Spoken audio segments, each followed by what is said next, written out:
I am joined now with Dr. Fidéle Mutwarasibo, one of the speakers at the Immigration to Integration Conference held here in the Castleknock Hotel and Country Club. Dr. Fidéle, why is a conference like this important to you?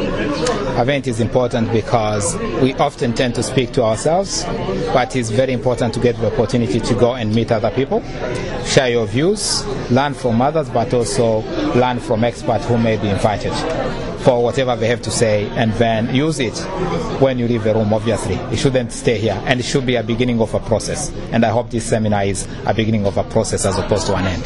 Okay, you obviously have lived in Ireland for a very long time now. How do you compare integration from, say, 10, 15 years ago and now? Okay, there is a difference.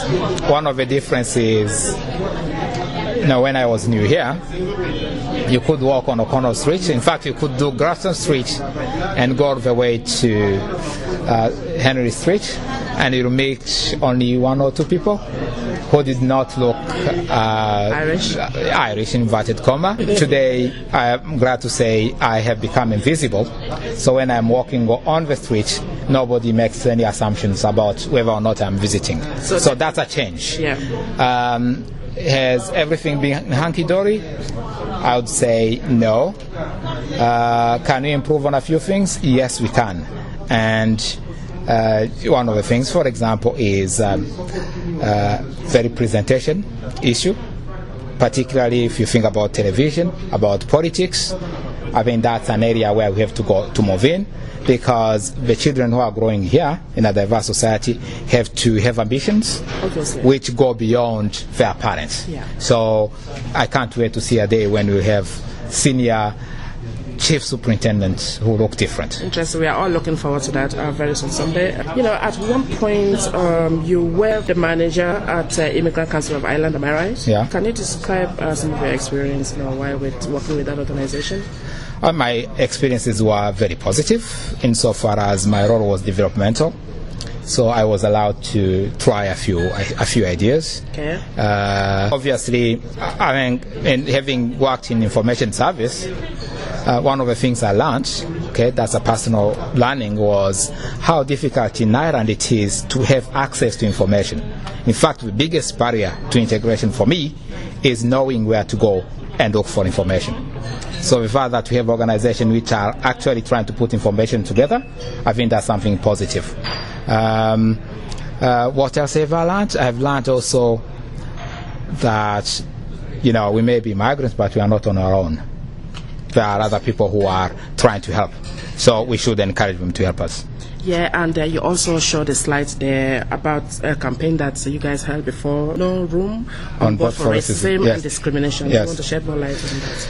So basically, one of the things research has shown is very few people actually are willing to go public when they experience racism. Yeah. And we were trying to get people to actually talk about it, and it wasn't happening. When we did the campaign with public transport companies, the reports of racism reported through the Immigrant Council of Ireland helpline increased by 200%. Really? Yes. So, and the numbers have been going up since. So it doesn't mean racism increased. Okay. So it means because people saw those posters. So people are coming out more. So people were motivated to go and complain. Okay. And the other good news was, even Irish people, whenever they saw it, they would actually report it and talk to us. Interesting. And one of the offshoots of the campaign was actually, I think it was the summer of 2013.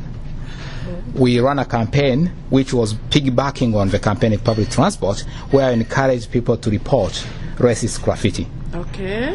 And again, we use social media, and people are sending us pictures and so forth. And the good news is, today, the county councils actually have set up teams to go out and look for the racist graffiti. Okay. So if you see it and you report it, it disappears within an hour. So it's very quick. But before we did it, it was difficult to get our message across. But when you got public transport companies on board, it was easier. All right, great news. Dr. Fidéle, thank you for your time. Thank you very much for your time. I just want to...